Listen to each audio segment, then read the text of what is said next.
I'm super excited today because we do have a special guest, Dr. Sarah, excuse me, Parsons. Are you at Good Med Clinic, Dr. Sarah? I am. Yep. Good Med Direct Primary Care on California Ave. Perfect. That's here in West Seattle. One of the Mhm. things that appealed to me is number one, you were referred by someone in the Strong Her in-person club, and so I love that there's already a good experience there. I love that you're local because I know a lot of our ladies local are looking for help outside of just standard primary care. They're looking Mhm. at options. So before we get going too far into this, number one, again, thank you for doing this. We appreciate your time. I Mhm. know your time is valuable, and I know I'm definitely looking forward to learning some new things. Really quick, can you give us just kind of introduce yourself? I know we were chatting just for a few minutes, and then also in that introduction, can you explain the difference between kind of standard care, primary care versus naturopathic medicine? What's the difference? Yeah. So quickly, I am a naturopathic doctor. I went to Bastyr University, graduated 5 years ago in 21. I did a residency in an insurance-based family medicine clinic with a pediatric focus for my first 2 years out of school, and then joined Good Med about 2 years ago. Um, so I can very much speak towards the difference between like conventional and naturopathic medicine, and also the difference between like an insurance-based model and the direct primary care piece, because I think that can be really confusing. Essentially, the way that I explain naturopathic medicine, though, is um, it's the same level of training as a conventional primary care provider, except for the fact that like during the time that I would have spent rotating through the hospital and learning, ICU or emergency management, I spent doing a deeper dive into nutrition, exercise, lifestyle optimization, and preventative healthcare. As well as like fun things like herbs and nutraceuticals that we can use to further optimize, wellness and care in that space. So I am not very useful in an emergency. And I know my limits there. So I refer to, the people who have done that training in those situations. But that being said, I have the tools and the license to be able to manage everything under the purview of primary care, whether that be, annual checkups, pap smears, vaccines, prescription management, basically everything except for some controlled substances. Um, and I also have the license to prescribe lifestyle changes, herbs, vitamins, and more. So it really opens a lot of doors and is it coming from a much more holistic perspective. Sure. I like that it is opening that up, right? Instead of just having one vein with which to work, you do get the ability to look at it from a more holistic standpoint. So I personally like that about those options in naturopathic care and others who do functional medicine. It's typically where I kind of tend to go. Anyway, Mhm. you mentioned something about like the insurance part of that. Is that can you describe that a little bit? And Yeah. So under direct primary care, I'm still working on like the short version of this. So bear with me. Um, this is a care model where we work directly with patients, bypassing insurance as like the mediator of that relationship, to manage like the nuts and bolts of your healthcare experience. So rather than filing a claim for every visit or like every message, all of that relationship gets covered under a membership fee, a monthly membership fee. That membership fee covers unlimited visits, communication with your providers. So that includes like, I give you my direct phone number. You can call, text, email me anytime, 24/7. If you ever need anything, we can hop on a call or I can get you in last minute. I always keep availability same day or next day, especially for like urgent needs. So it really creates an opportunity for a deeper, more accessible relationship with your provider, and makes accessibility like a non-issue. We do also have like a small dispensary in the office, both of medications and supplements that we offer at wholesale discounted rates. And that helps a lot of folks, especially people who have really high deductible health plans or are in between insurances.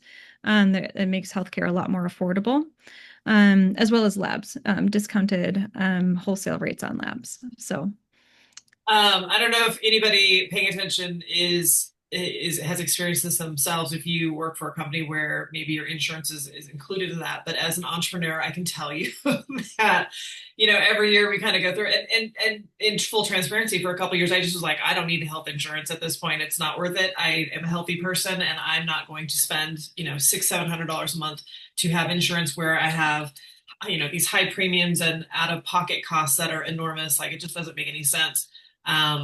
I had a rough year this last year where I ended up in the ER and a couple of urgent care visits. And it's like, okay, like we're getting to the age where we probably need to have some basic care. And again, being an entrepreneur who has to pay out of pocket for any of these, it's very pricey. And so I think a lot of people are looking for those options. I know I personally have been and kind of looking at those, and we'll probably reach out to you. So thank you for explaining that. What I would like to do is kind of start with a baseline of, because most of the ladies on this call are kind of in that 40 plus, not everybody, but most are in that like 40 plus range. They're trying to navigate this hormonal change that's happening. They're probably looking to places like social media to try and figure some of this out. And so I thought we would start with just kind of a general, like when you have women of this age in midlife who are coming to you, what are probably the most common things that you see? And we'll start there. Mhm. Um, common things that I see. Well, there are quite a few. Irritability, anxiety, difficulty with sleep, menstrual changes if we're still menstruating, some irregularity or heavy bleeding in particular is something that we deal with a lot. Weight gain is something that I hear a lot of people concerned about. I practice a healthy at every size approach, so you hear me kind of like pausing in my language about it because it's not my focus. One of my big focuses is helping people love their bodies as they are.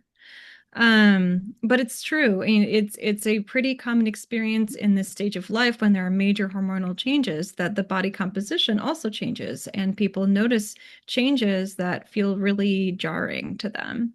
Mhm. Um, just to name a few. Right. Like there's a whole like open Pandora's box, and as a lot of people probably are discovering, like a lot of people on social media are like, oh yeah, that could be perimenopause. I know one of the things this last year was joint pain for me. It was just like, are you kidding me? Um, Mhm. and not understanding that not all diagnoses of rheumatoid arthritis are actually that it could just be that it comes from having a drop in estrogen, and so learning those things. So here's what I'm going to do. If you guys, as these questions come up, you can go ahead and throw them in the chat, or I'm not really good about catching hand raises, so if you want to unmute and kind of just jump in, are you okay with that, Dr. Sarah? Oh yeah, of course. Let's kind of go through these just one by one and kind of go, okay, like when you see this, like what is your typical approach? I mean, what kind of, maybe if you do any testing with it, I know people are curious about that as well. Mhm. But let's start with Mhm. the first couple that you mentioned, because sometimes people don't realize this, irritability and anxiety. Mhm. Can you explain how that's related to Yeah. symptoms of being in midlife and the hormonal shift? Yeah. Well, they are related in general. So they're in psychology, there are theories about the relationship between irritability and anxiety that suppressed anxiety can cause irritability and suppressed irritability can cause anxiety. And so separate of the changes of life, there's an interplay between these two things. Um, but particularly as hormones change, as estrogen changes, as progesterone changes, What might have been like a drop in mood that we might have noticed like around the time of our period suddenly becomes more intense and prolonged. And so those of us who, kind of acclimated to that piece to some degree, because when are you ever ready for that, right? Um, are really thrown off by the fact that, like, oh my gosh, now I feel like a completely different person. I am so not myself. I am not usually this frustrated all the time, or I'm snapping at my kids or my partner in ways that don't feel normal for me. And I don't like that. That's what I hear a lot. Yeah. Mhm. Relatable. I agree. That is also something that I experienced. Pretty chill. It takes a lot to kind of ruffle me. And one of the things that I noticed, and it was very apparent to me that I'm just like, this is not a them thing. This is a me thing. Like it's Mhm. definitely a me, and I know that it's happening, but I don't really know what to do about it.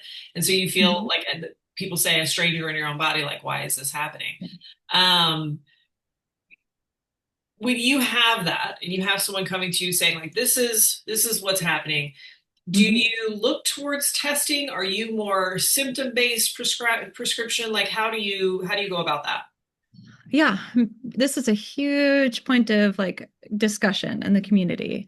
Is hormone testing valuable? If so, like how much, how often, when? I have a moderate approach. So I have colleagues that are like super big fans of like the Dutch test, for example, which is like a several $100 urine test that gives you like, really detailed information about your hormonal profile, including um, intermediates. So, like, here's estrogen and all of the different variations of it. You get all of that in that report. I think that's nice. But it's expensive and it's honestly like information overload for most people. And it doesn't really change much about how I approach managing symptoms and like supporting your quality of life. So I have moved towards, that being said, I do think that there is some value in doing some hormone testing. I want to know, like, where are we in the perimenopause transition? Are we just dipping a toe, or have things been going on for actually kind of a while? Um, Early in perimenopause, it's pretty common to see estrogen levels like, start here, and then as the ovaries prepare to like go to sleep, they will go crazy, and you'll get like a huge increase in estrogen, which is actually like part of the reason that people start to feel really not like themselves, because all of a sudden you're in a place of estrogen dominance. And so if I were to just kind of go by symptoms and give you some estrogen while you're in that place, it's going to make you feel a lot worse before it makes you feel better. Right. So I like to see, where are we in that? Are we in that, are we before that? Are we in that spike? Or are we in the place now where the estrogen's really dropping? And then I'll balance that by also looking at DHEA and testosterone. So a lot more affordable, a lot more basic, but it gives us exactly the information we need to figure out what to do next. Yeah. I know, agreed. There's a lot of conflicting, information or opinions on whether it's valid or not. I think that, and people will say like hormones fluctuate from moment to moment. And so, Mhm. and even with estrogen, right? Like when you're going through that spike and that chaos, it could be really low at one point and really high the next. And so when you're testing it, you don't really know. One of the things that I think that, and I want to make sure that women understand is that you agree. I have done a Dutch test, but it's not something that I do all the time. It is expensive, and I think it comes after. It's like let's get the basics down, and then if you want to really deep dive, I think that it's a great test to do. If you have the money to do it and you really want to deep dive into stuff, then cool, that's great. But I think when it comes to testing, it's like, hey, let's just look at the whole picture. So like not Mhm. only do I want to look at your sex hormones, I want to see they tell a story, right? Where it's like, okay, I'm looking at DHEA, I'm looking at testosterone, I'm looking at things like FSH, and I'm looking at these things, and then I'm also looking at your insulin, and I'm looking at these cardiovascular markers, and they start to tell a story. And so I Mhm. think, can you talk a little bit about that? Because I think it's confusing when women Mhm. think hormones, they just relate to just kind of what they think are sex hormones, and it's like Mhm. insulin is a hormone. There's other things, and they all interact with each other. What Mhm. are what are the things that you're looking at when you do run labs? Yeah, I like to get a comprehensive look at someone's health. I also look at nutritional markers too, because that's extremely important. So yes, I mean, when I look at hormones, I usually time it. If someone's still menstruating, I aim for day 3, 4, or 5 of the cycle because that's when hormones are at their most stable. So if we look at a chart of the menstrual cycle, like things vary wildly the rest of the month. So that's why I kind of aim for those days. And then I also do a panel that includes blood count, metabolic panel, cholesterol, A1C. If we're worried about insulin resistance, I'll run an additional comprehensive panel that looks at that. It'll give you like insulin resistance score, um, as well as like ferritin. I cannot tell you how many times I find people just really low on iron. And it seems like such a simple thing, and such boring advice, but like low on iron, low on vitamin D all the time. Um, so let's see. Oh, and of course, thyroid hormones. And I like to look at TSH, free T3, and free T4 and see how all three are interplaying. There are a lot of providers that just like start with a TSH, and sometimes I'll do that too if someone's like, like, look, I have always had a perfect TSH. I've never had a problem. I'm like, all right, I'll save you the $20 so we can come back to it if we need to. But most of the time, if we're running a full panel, I want to see all three of those numbers because I want to see the relationship between the two of them. Hormones very rarely act on their own. They're part of an interconnected system, as you were saying. Yeah, it's interesting that the number of times that I have clients who will come back and conventional medicine doesn't want to run things like free T4 in particular. No, it's useless. And I'm like, well, actually, that's the one that does the workhorse of the thyroid hormone. So it does matter, Mhm. and most people don't realize that whole conversion process and how it goes back to the brain. So getting Mhm. that, I think there's that middle ground of like, right, like I have enough information without doing a ton of extra tests that I don't really need. It's very, Mhm. very helpful. So let's go kind of circle back to the irritability and anxiety. If you had a woman come in and Mhm. those are her symptoms, and let's say that she is, and she's in her 40s and she's like, I just don't feel like myself anymore. Is it Mhm. something that you would then run a basic lab panel on, or would you just based off symptoms? I know that's kind of hard to answer because it probably is a little bit case by case, but It's a little case by case. It also depends on what they're looking for in terms of support. Usually people have some sense of what they need or like want out of the interaction. But if they're like, hey, I want to get to the bottom of this, I want to figure this out, then yeah, I'll start by ordering that whole lab panel. Especially if I'm also hearing, yeah, and I can't sleep. I'm waking up every night at 2 a.m. Then I'll say, okay, let's get some information. Um, Sometimes based on symptoms, because it can take some time to like, coordinate scheduling a fasting blood draw day 3, 4, or 5 of your cycle. I'll say like, okay, let's try something like a one of my favorite supplements called Cortisol Manager. That helps a lot with sleep and bringing down high cortisol, which basically all of us need. Um, and or we can talk about doing a trial of progesterone supplementation, assuming that just based on like age and symptoms, you're at least in the place where your estrogen's starting to climb. And we want to offset that sense of estrogen dominance with progesterone supplementation. If we're going to have that conversation, I also want to have a conversation about safety, like because progesterone is part of the like menopausal hormone therapy um, fold. And so we know we need to talk through like breast cancer risk and some other pieces to make sure it's a good fit for you. For some reason, it's always compounded with peanut oil, and so we want to make sure you're not allergic to peanuts. Um, so there's some pieces to that conversation, but those are usually the three places I go. Are let's do some testing, let's try some cortisol manager, let's try some progesterone. After, of course, talking about nutrition, lifestyle, and these other pieces. for sure.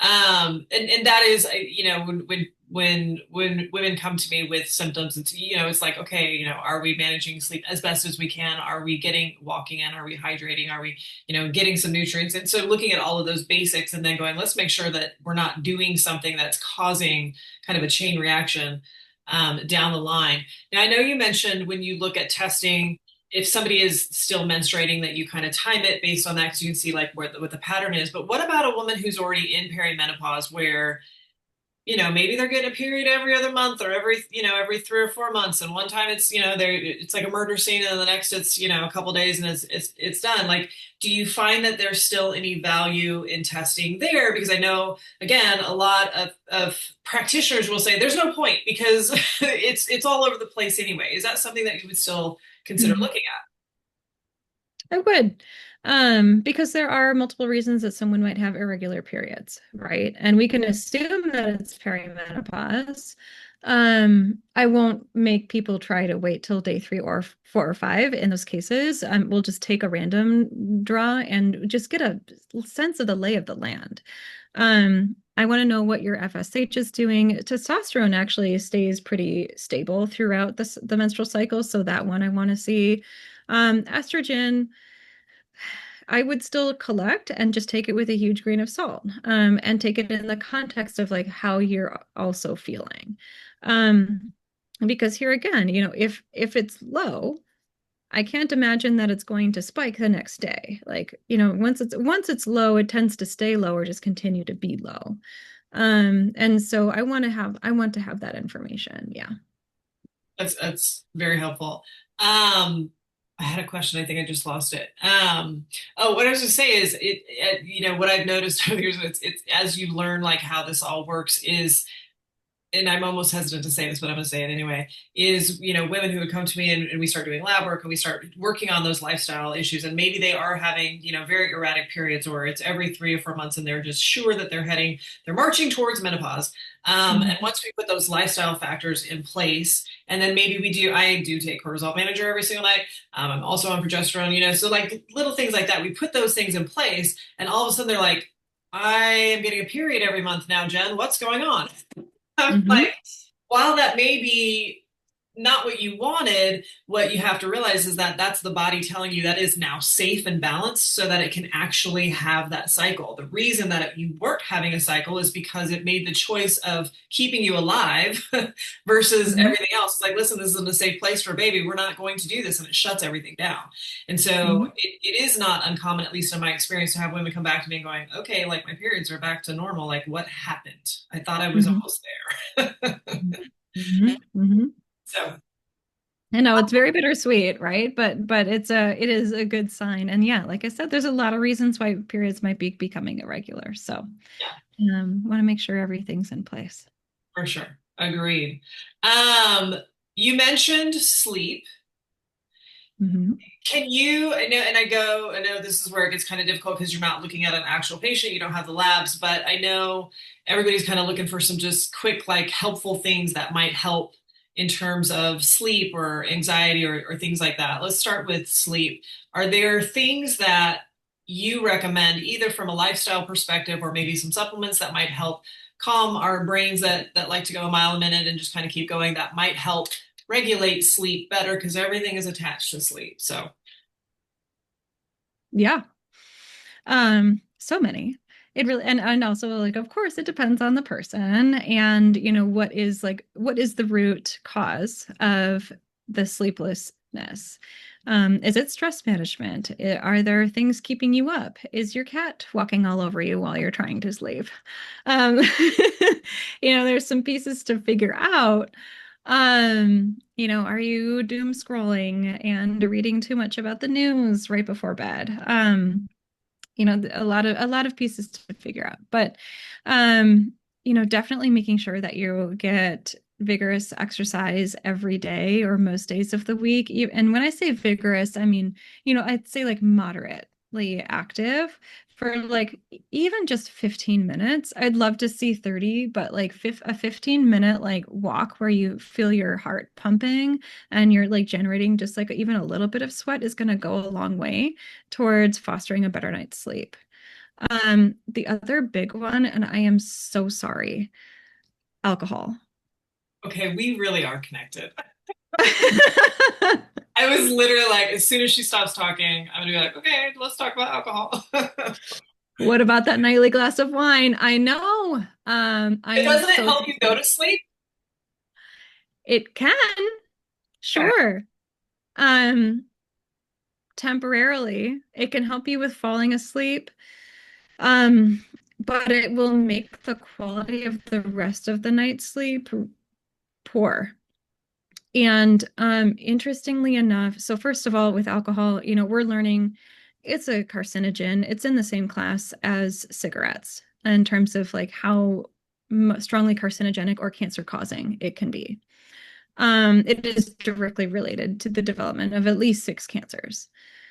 Um, it also negatively impacts brain health. So for those of us who are moving through life transitions, watching our parents age, it becomes or other elders, like it becomes a lot more apparent the impact that it can have. And I get questions all the time about like my parent has dementia, my grandparent had dementia. How can I prevent that in myself? And like I'm so sorry that like the like biggest thing you can do is avoid alcohol. It's so sad. I know. I love my glass of wine too. It was really hard.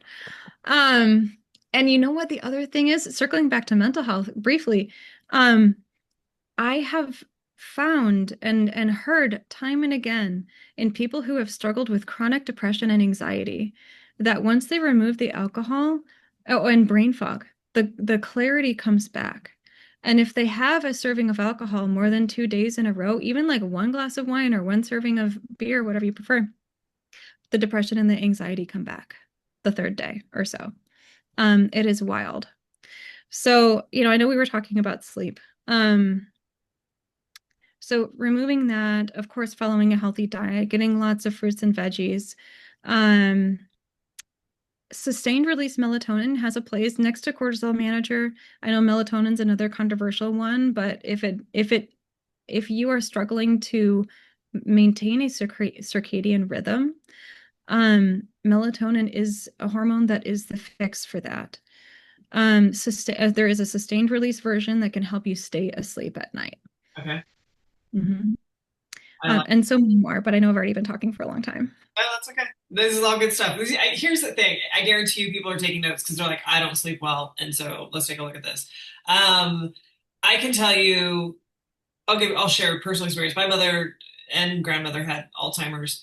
And so it's something that I'm very aware of. And I've never been a heavy, well, that's not true. I was a heavy drinker in my 20s, but outside of that, I've always been like a one drink a day, right? It was just one and I'm good and I'm done. And as I watched this unfold, and as I watched, like we used to make jokes because I have grandkids and I'm just like, oh, the grandkids would be like, oh, make Nana her, afternoon cocktail. I mean, at first I was like, we'd laugh about it. And then I'm like, I don't really want to be that person. And so, I just I don't want to be that example to my grandkids. And so I went through the process of like, okay, I don't have any interest in eliminating it completely, at least not at this point. And the reason being is that I come from, and most women do come from this background of just so much restriction. It's like no Mhm. coffee, no wine, no sugar, no like all the no's, right? And you're like what? Mhm. Just chicken and broccoli, I guess, is the way I'm supposed to Mhm. live, right?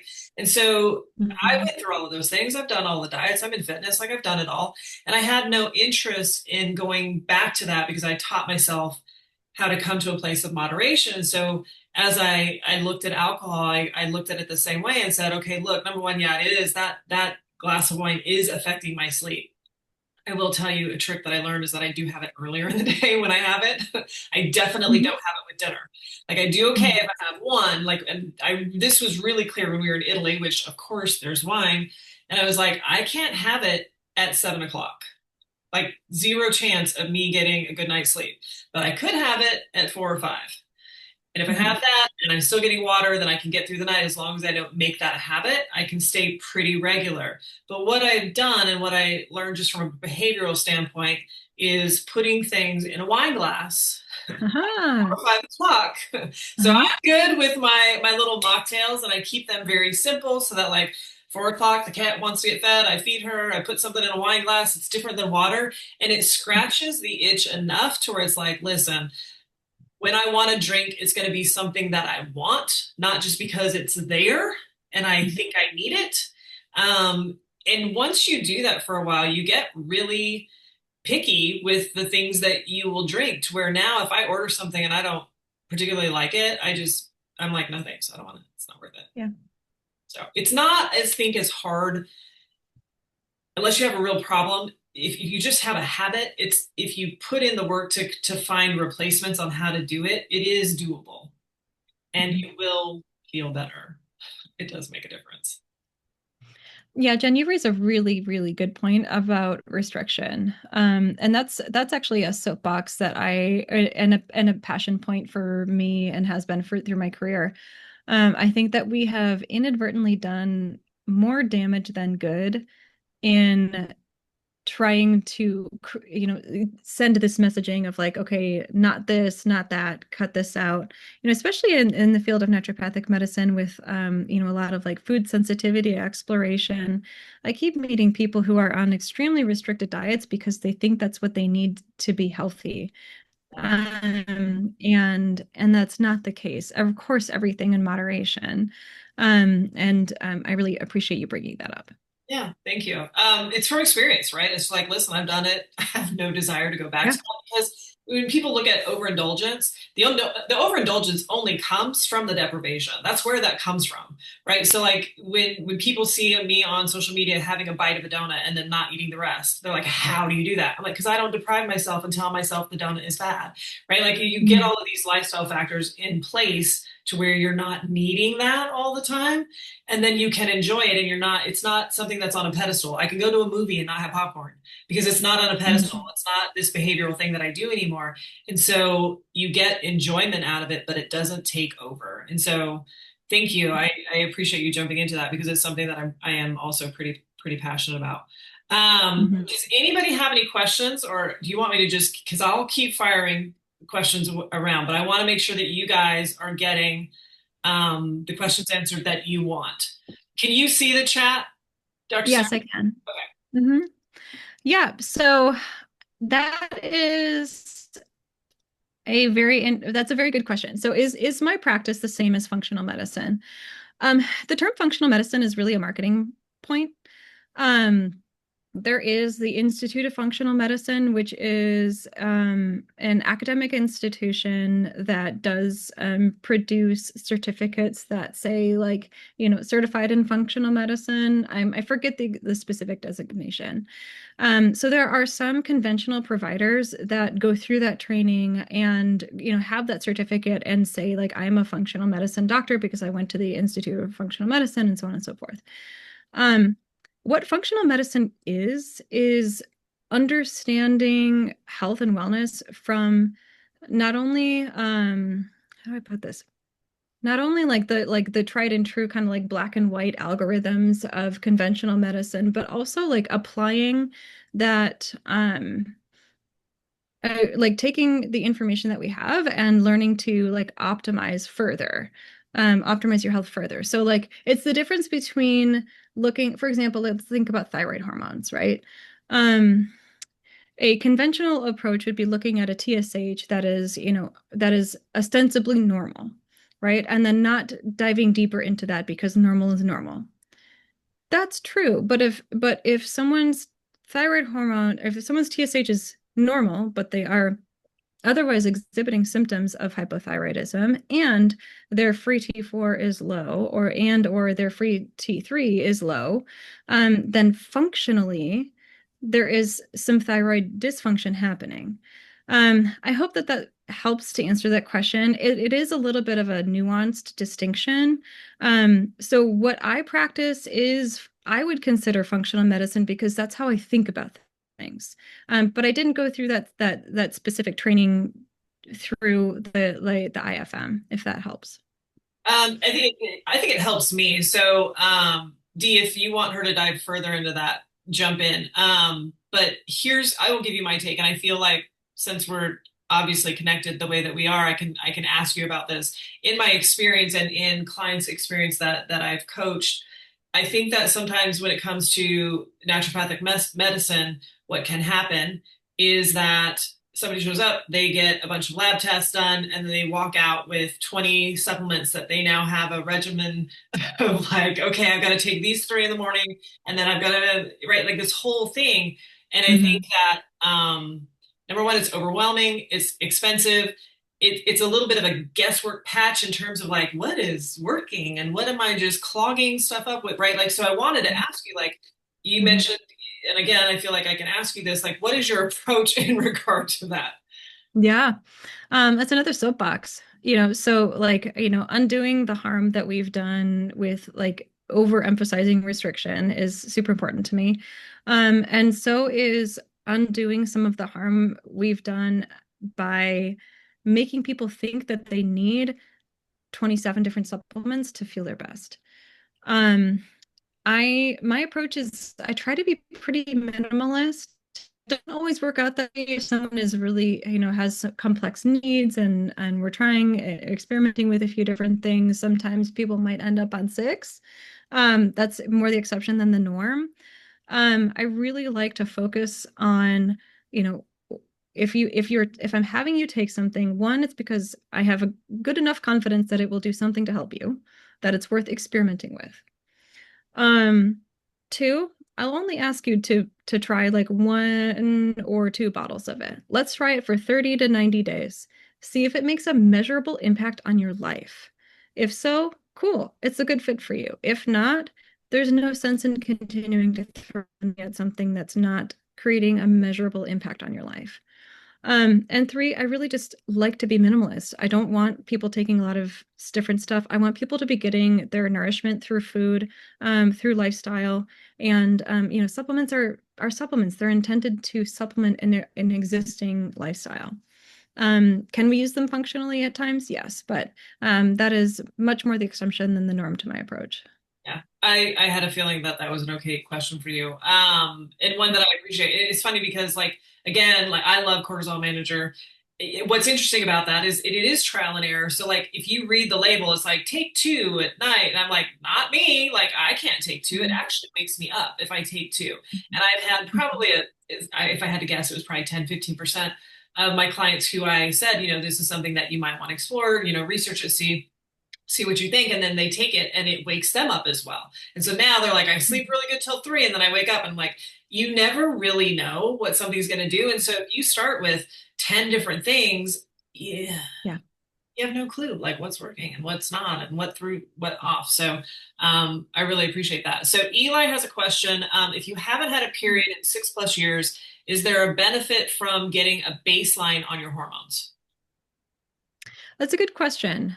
Because if you haven't had a period for 6 or more years, then we can assume that your FSH is going to be menopausal, so we don't necessarily need to look at that. And that your estrogen is low. My question would be like, how low though? And I do like to look at baseline and to before starting estrogen therapy to see, should we start like where should we begin? Like how low are we talking? Should we start at the lowest possible dose because you're like actually have a little more than we were expecting? Or should we start around like a mid dose because you're way low and you're feeling crummy? Um, so I do think that it does provide information. Testosterone too. I mean, depending on how long, you are through it and like how your body is functioning with converting estrogen and testosterone, your testosterone may also be low. And so that test helps to inform my approach in terms of like whether I'm going to recommend that we add both or one or and how much. Right. Does that help, Eli? Well, perfect. Um, Mhm. One of the things I was going to ask you, and again, you guys fire away your questions. Rebecca's got one, but I'm going to follow up with this one really quick because I know that this comes up a lot, and I think that there is this. There's two. Again, everything's split, right? So, like, you have people who've been scared into being very, very fearful of HRT and not really understanding what the true risks are, and then you have people who are like, "Yep, slap that patch on me, and let's go." Yeah. It's like, man, which one are you in? Hmm. And what I think surprises a lot of women, and it even surprised me, even though I knew it when I experienced it. I'm like, oh, like this is a thing, is that not everybody, when you slap that patch on and you start taking progesterone, experience positive results right away. Can you walk us through, maybe help everybody understand why that happens? Yeah. So first I want to, sorry, a little something in my eye. Um, I want to mention that there is, on the subject of like how long it's been since your last period, um, there is a timeline of about 10 years since your last period during which we can start hormone therapy if we want to. Once it's been more than 10 years, it's a lot more of a careful decision about like, what are the benefits versus the costs of starting something like that again. Because sometimes if you're so accustomed to having very low hormones, and we put them back in, you may go through a bit of a second puberty. And that can be a little destabilizing too. I mean, and sometimes it's worth it. Most of the time, that's temporary. I have someone going through right now where they're like all of a sudden emotional in ways that they weren't before, and they're like, "Oh my gosh, I feel like I'm 13 again." Like some things are like, yeah, some things are like making me feel more sensitive than I'm used to. Um, and usually by 90 days after starting, that clears up, and you end up feeling better than before. But there can be a transition period. Yeah. One of the things that I think that I get complaints on quite a bit when people start is just I thought I I thought I was going to lose weight and now I'm bloaty. What is going on? What would cause the bloating? Can you explain that? Oh, water. It's just water. And it should pass within like max 2 or 3 months as well. It takes some time for your body to adjust to that.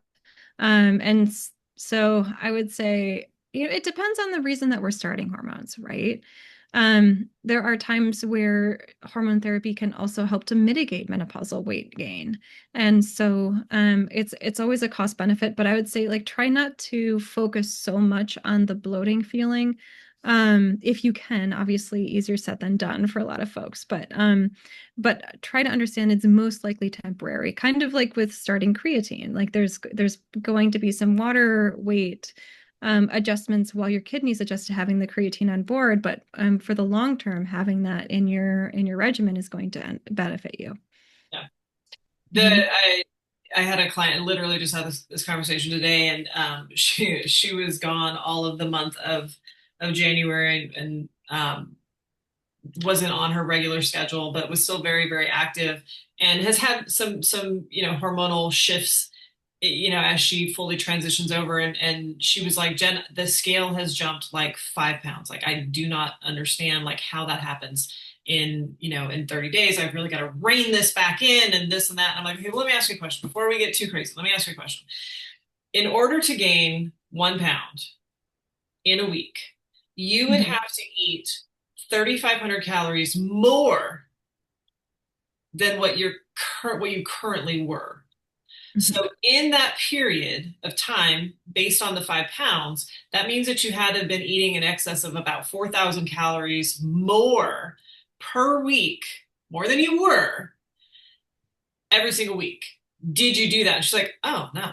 She's like, I mean, a few, but not. And I'm like, right. So you need to understand that there's the scale weight, but when you see those jumps, it's not fat. It's Mhm. water inflammation. When you start lifting weights, the scale goes up sometimes because the inflammation, your body's holding on to water and it takes time to adjust. The body Mhm. just has to learn how to metabolize some of this stuff, and sometimes it just has to be able to release that water out. So I appreciate you explaining that. Mhm. I know we missed Rebecca's question. Let me go back. Rebecca says I consistently wake up between 2 and 4. It says PM, but I'm guessing AM. Sometimes I'm able to go back to sleep. Sometimes I can't. What are your recommendations? Yeah. Um, First of all, yeah, think about progesterone and cortisol manager. Maybe sustained release melatonin. Um, Make sure you're getting your exercise like we had talked.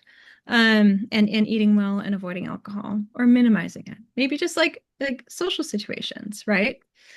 Um, but like in the moment when it's 2 a.m. and you're just up, um, there are a few different things that you can try.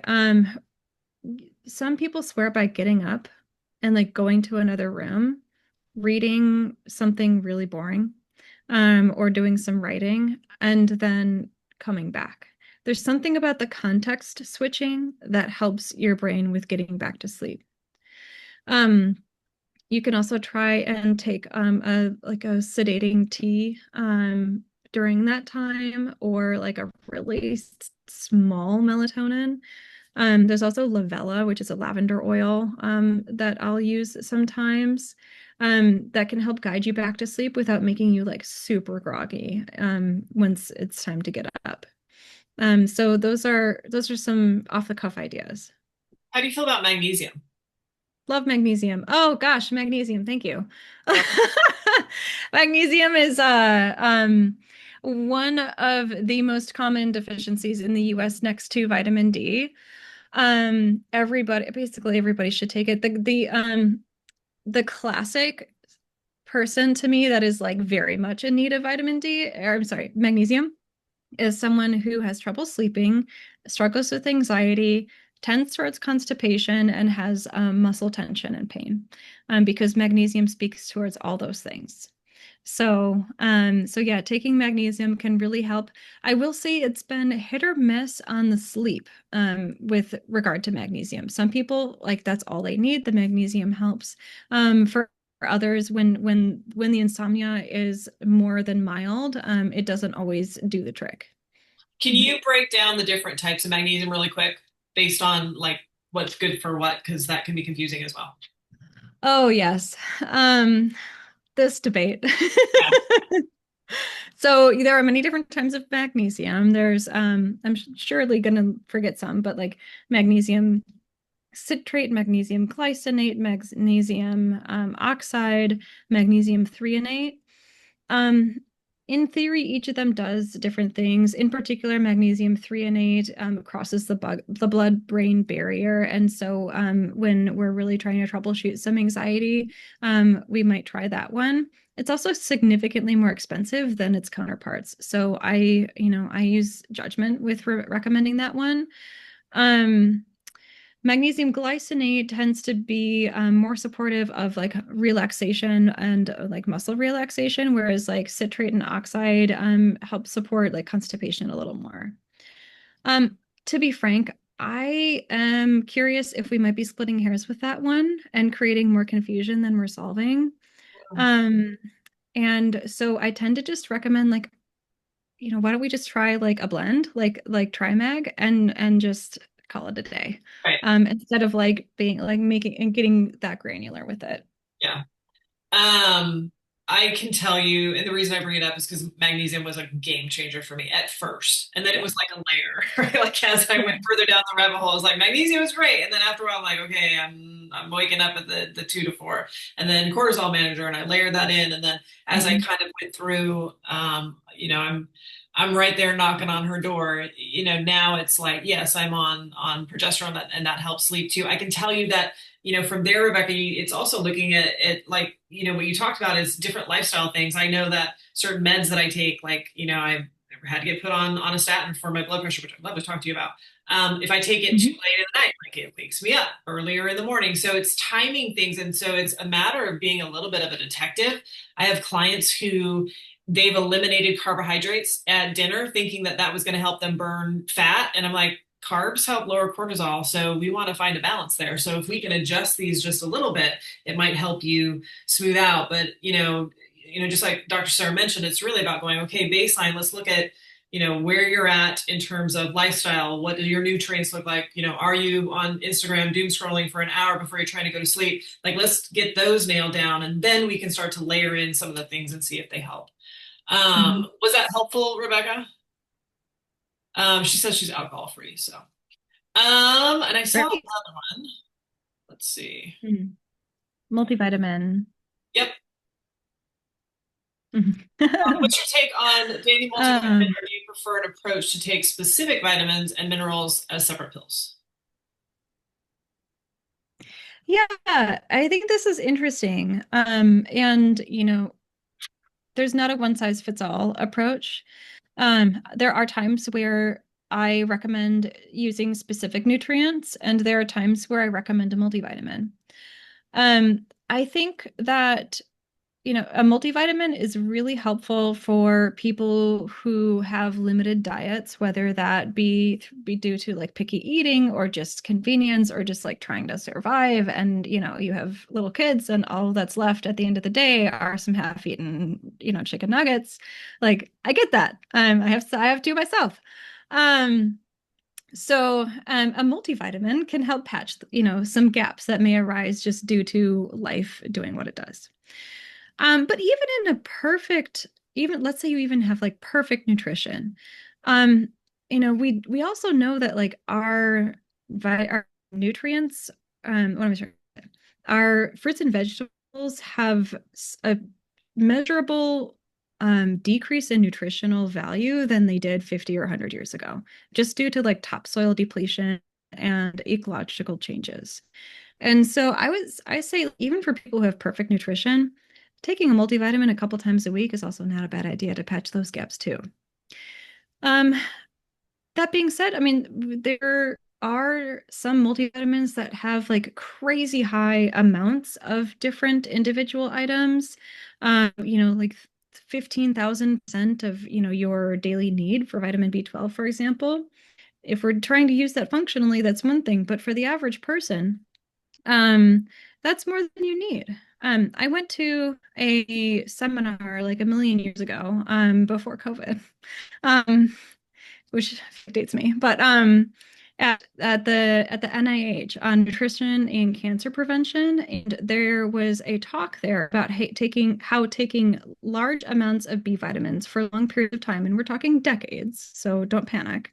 Um, has been associated with the development of certain cancers as well. And so when I think about like, am I going to recommend a multi? How much? Do we really need that like active daily B vitamin? I don't know. Like, um, it really depends. Um, there are plenty of times where I just have people take like a really good iron plus B support and when they're demonstrably low on their labs, because the rest of their nutritional profile is good. So I hope that answers your question too. I like the it depends answer. Yeah, I'm famous for it. It's like, could you just stop saying it depends? Well, it does. It depends. it really does. It's funny. Like I grew up in the age where it was like everybody, you're just supposed to take a multivitamin. I think I did that for a really long time, and then somewhere in my like late 30s, I was like, really? Like I feel like I'm taking other stuff too. So maybe if I just drop that one and take the ones that I know I need and see how it works, and I think it probably works out pretty well. So I don't see any other questions, and I definitely want to be respectful of your time. So before we let you go, I would love for you to share. I'm sure there are people I personally am going to be reaching out to because I have some questions for you. Um, how do people get in contact with you? If they're interested in learning more from you, they want to learn how this works or they have questions, how is the best way to learn more about what you do or reach out to you personally? Yeah. So if you go to our website at goodmedclinic.com, there's a way to schedule a meet and greet session through there. So I'm happy to offer a free 15-minute meet and greet where you can ask me like direct specific questions. My contact information is also on the website, and feel free to share my email address for any to the group for any specific direct questions that come up. Perfect. Well, thank you again. This has been a delight. It was, I didn't know what to expect, right? I'm like, well, I don't know her, so who knows how this is going to go. But let's try it. I'm always game for giving something a try, and I feel like I personally made a good connection, and I really appreciate your time. It was very valuable, and I hope everybody else, I'm sure they did, learn some new stuff. So thank you very much. Yeah, I appreciate the opportunity to connect with you as well. All right, guys, thank you for being here, and you'll be hearing from me soon. All right, thanks, guys.